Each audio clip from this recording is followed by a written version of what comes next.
We saw celebrations across the city earlier this week, but for some parts of the population, it's still not over. Yeah, that's right.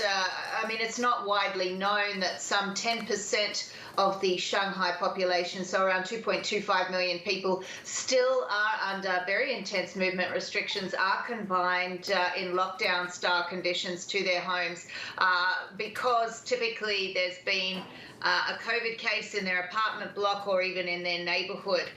So those very sort of stringent measures still being applied when a case is found.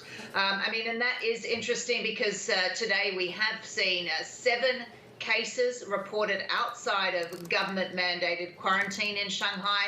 That's a pretty high tally, one of the highest since we have started easing out of the lockdown there. So it'll be interesting to see if that does elicit any sort of response from the authorities, any sort of dialing back of the freedoms that we've seen and which have, as you said, been trumpeted in the Chinese state media.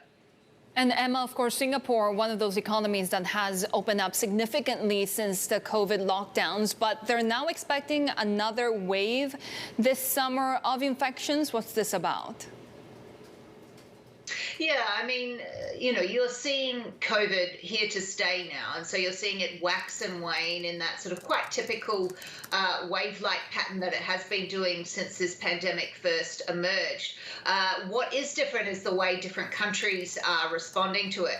Some are not doing very much. Australia, where I am, for an example, the US, a lot of these places want to be sort of moving on, treating COVID as endemic. Singapore, a little bit different, definitely living with COVID, wanting to reopen, but in projecting this wave, this next wave coming, they've talked about girding and preparing the healthcare system and putting measures in place that they'll be able to handle what will be an uptick in infections. And this is the sort of thing that we're probably going to be seeing for some time to come until, you know, there's a more universal vaccine, if that ever happens. But what we're seeing is that COVID is moving into more of a flu-like pattern where it will wax and wane, particularly in the colder months.